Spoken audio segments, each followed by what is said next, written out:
Não faltam especialistas no mercado. Quanto a nós, mal conseguimos distinguir entre um touro e um urso. Então, participamos de um seminário na Escola de Pós-Graduação em Comércio da Universidade Columbia. É mais velha que a Bolsa de Valores. Professores familiarizados com a linguagem das ruas tratam o mercado. O reitor Courtney Brown e o professor Benjamin Graham estavam instruindo futuros corretores e clientes. Aqui está o curso rápido do CIT Now sobre o mercado. Primeiro, deixe-me dar um aviso. Mal preciso dar este aviso a um grupo de alunos informados como vocês. Ninguém sabe exatamente por que o mercado se comporta como se comporta, seja em retrospectiva ou em perspectiva. O melhor que podemos fazer é expressar julgamentos informados, mas é importante que esses julgamentos sejam informados. Sabemos que houve um aumento substancial. Esse aumento vem ocorrendo há vários anos, especialmente desde meados de 1953. E sabemos que a taxa desse aumento tem sido de forma muito rápida, desconfortavelmente semelhante à do período de 1928 a 29. Isso resultou em muitas comparações feitas frequentemente na imprensa. Além disso, o nível atual dos preços das ações, medido pelas médias do Dow Jones, é aproximadamente igual, na verdade, um pouco acima dos picos de 1929.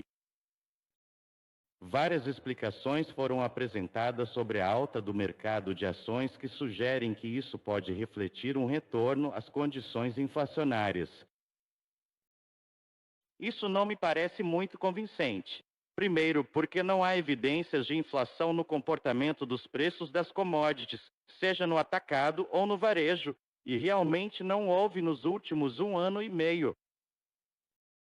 Extraordinária é a estabilidade no comportamento de ambos os índices. Há tanta capacidade excedente em quase todas as direções que é difícil de conceber. De uma forte tendência inflacionária se reafirmando neste momento. Outra explicação é que o mercado de ações subiu porque houve um retorno daquele tipo de febre especulativa que de tempos em tempos no passado tomou conta do país.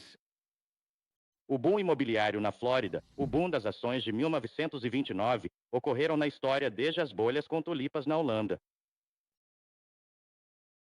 Suspeito que há um certo elemento de verdade nisso. No entanto, realmente não me parece que isso nos cause muita preocupação, pois não houve, de fato, alimentação dessa febre pela injeção de crédito. Claramente.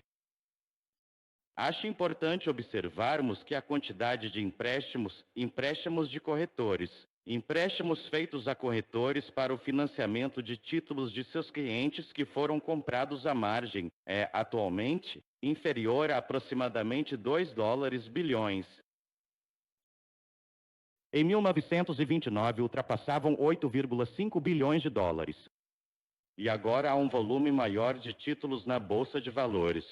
Senhores, esse é Graham. Continuaremos a história a partir desse ponto. Uma comparação é entre 1950 e hoje, que foi há apenas alguns anos. Seria apropriado perguntar, porque os preços são o dobro quando os lucros das empresas, em 54 e em 1955, são menores do que eram em 1950? Essa é uma diferença extraordinária. E a explicação não pode ser encontrada em matemática, mas está na psicologia. Você pode ter uma diferença extraordinária no nível de preços porque não só os especuladores, mas os próprios investidores estão olhando para a situação através de óculos cor-de-rosa em vez de óculos azul escuro. Pode ser verdade que a psicologia subjacente do povo americano não tenha mudado tanto, e que o povo americano tem esperado por muitos anos seja uma desculpa para voltar às atitudes especulativas que costumavam caracterizá-los. Agora, se for assim, a situação atual pode acarretar um grau muito alto de perigo. Para pessoas que estão começando a se interessar de forma gradual por ações ordinárias pela primeira vez, parece-se a história serve de algo que o mercado de ações é de fato muito mais tendencioso a avançar para um ponto de perigo real, realmente, verdadeiramente. Você disse que os preços das ações não estão altos, mas que teme que eles subam mais. Então você está recomendando a queda? Posso defender nisso? Sim, vá em frente. Aqueles que têm observado o comportamento do mercado de valores têm ficado cada vez mais impressionados com o fato de que as ações sempre sobem demais na alta e tendem a cair demais na baixa. Em outras palavras, as oscilações são sempre mais dramáticas e a amplitude da mudança é maior do que normalmente seria justificada por uma avaliação analítica dos valores representados ali. Acho que o que o professor Graham quis dizer foi que sua análise de uma série de valores subjacentes indicaria que os preços das ações estão mais ou menos alinhados com onde deveriam estar. Pela experiência, isso seria a coisa menos provável de acontecer, que as ações se estabilizassem exatamente aqui. Agora, se há coisa menos provável de acontecer e você tem que selecionar uma probabilidade entre subir mais ou descer mais, por causa do forte impulso que eles tiveram, acho que eu estaria inclinado a concordar com ele que a direção mais provável seria em direção a níveis um pouco mais altos. Sim. Quando os acionistas acham o mercado alto, eles trocam ações por dinheiro. Agora, muitas pessoas sentem que por causa do imposto de capital, não podem agir. Eles estão, como se diz, presos. Que efeito isso tem no mercado de ações em geral? Não há dúvida, isso desencoraja algumas vendas que poderiam ser feitas de outra forma, porque quem vende ações e tenta substituí-las teria que comprá-las a preços muito mais baixos para sair no 0 a 0 após pagar o imposto sobre ganhos de capital. Essa não é a única razão pela qual as pessoas relutam em vender ações e comprar títulos. As ações ainda estão rendendo 4,5%, enquanto os títulos estão mais próximos de 3%. Aqui encontramos um contraste com a situação em 1929, quando as ações rendiam 3,5% e os títulos de 5%. Além de aumentar os requisitos de margem, o governo federal deveria tomar outras medidas para conter um boom especulativo no mercado de ações. E qual método é o melhor? Minha própria opinião é que a Reserva Federal deveria primeiro esgotar as possibilidades de aumentar os requisitos de margem para 100%. E então considerem muito seriamente antes de impor outras sanções se necessário. Qual é exatamente o significado do aumento da participação pública na compra e posse de ações? Provavelmente, há dois elementos importantes aí. A ampliação da participação do público na compra de ações é uma medida muito significativa do grau de febre especulativa de que estávamos falando antes. No entanto, sujeito a isso ser controlado, e acredito que possa ser controlado, como o professor Graham indicou, mas além disso, há um amplo significado social nisso, ao que me parece, também. O que isso essencialmente significa é que a propriedade da indústria americana está sendo mais amplamente distribuída entre um número cada vez maior de pessoas. Isso tem repercussões muito favoráveis e significativamente positivas em termos de nossa vida política e social. Esta pergunta diz respeito ao chamado profissional de Wall Street. Os profissionais de Wall Street, geralmente, em geral, costumam ser mais precisos em suas previsões de tendências de mercado de curto ou longo prazo. Se não, eu disse que você diz que eles estão errados em suas previsões.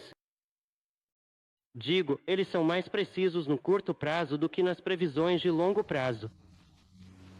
Bem, temos acompanhado essa questão interessante por uma geração ou mais. E devo dizer francamente que nossos estudos indicam que você tem a escolha entre jogar uma moeda e seguir o consenso da opinião de especialistas.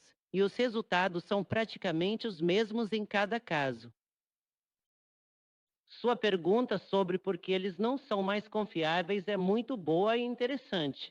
E minha própria explicação para isso é a seguinte: todo mundo em Wall Street é tão inteligente que sua genialidade se anula. Tudo o que eles sabem já está refletido no nível dos preços das ações. O futuro é o que eles não sabem. Você comentar sobre item que apareceu nos jornais que 45% das compras são feitas à margem? Apenas o dinheiro emprestado é igual a apenas 1% do valor das ações listadas. O volume de negociações na Bolsa de Valores é uma parte pequena do valor de todos os títulos listados nela. E quando você diz que o valor total dos empréstimos em margem financiados por empréstimos de corretagem é de apenas 1% do valor, ainda é um número reconciliável. Você não pode reconciliá-lo a menos que tenha os dados precisos, mas não é incompatível. Eu poderia acrescentar, Reitor Brown, que o lento aumento nos empréstimos de corretores comparado ao comércio marginal de 45% indicaria que muito do comércio marginal está ocorrendo entre pessoas que estão trocando favores entre si. Os compradores marginais estão comprando de vendedores que anteriormente estavam na margem. E é por isso que a taxa de crescimento dos empréstimos de corretores é muito menor agora do que era na década de 1920, quando muitas vendas vinham de proprietários de longo prazo e pessoas inteligentes que estavam vendendo para os ingênuos. Quero levantar um ponto de discussão aqui sobre essa questão da inflação. Parece-me que você está correto ao afirmar que não houve inflação em 54, mas também parece haver vários pontos inflacionários de longo prazo na economia hoje. Estes são os gastos deficitários que devem ser continuados pelo governo. Dinheiro fácil, a questão do aumento dos salários sindicais, a conversa sobre o aumento do salário mínimo e a conversa sobre um salário garantido. Tudo isso, além disso, o programa desonesto de 101 bilhões de dólares que o governo acabou de anunciar parece-me ser fatores inflacionários de longo prazo na economia dos Estados Unidos. Eu gostaria que você falasse sobre isso. Pergunta com muitos ângulos. Vamos juntos. Graham, por que não começa com a crise? Bem, eu acho que há duas respostas para isso. A primeira é que, sabendo que existem elementos inflacionários na política governamental, pode-se dizer que esses são apenas necessários para manter as coisas equilibradas, pois sem eles poderíamos ter alguns fatores deflacionários embutidos na forma como os negócios operam pelo aumento da produtividade, capacidade e assim por diante. Estou impressionado com a possibilidade dos custos trabalhistas como fator inflacionário. Um aumento nos salários não é necessário um aumento nos custos trabalhistas. Depende da relação entre a taxa de variação dos salários e a taxa de variação da produção por hora trabalhada ou produtividade. Agora, se os salários estão relacionados à produtividade, como estavam no contrato da General Motors, não há uma consequência inflacionária a ser antecipada. No entanto, além disso, é totalmente possível que se os salários aumentarem mais rápido do que as mudanças na produtividade, isso possa ser um fator seriamente inflacionário. Com base na sua resposta recente em relação ao impacto psicológico da condição atual e volátil do mercado no pequeno e médio investidor, você descarta completamente toda a teoria da média do custo em dólares. Por exemplo, é certo. Aceitando sua premissa, o homem colocará a mesma quantia de dinheiro no mercado ano após ano e ele tem uma grande chance de sair na frente, não importa de quando começar, e particularmente se ele começar agora. Você tem que levar em conta o fator da natureza humana, que nenhum homem pode dizer como vai se comportar nos próximos 10 a 20 anos. E há o perigo de que as pessoas que começam com a ideia de serem investidores sistemáticos nos próximos 10 ou 20 anos possam mudar sua atitude enquanto o mercado oscila. Em primeiro lugar, colocam mais dinheiro no mercado porque se tornam especuladores. Em segundo lugar, ficam assustados e não compram mais quando os preços caem. É um perigo psicológico que a queda não está nas estrelas, mas em nós mesmos. Isso foi um seminário sobre o mercado de ações.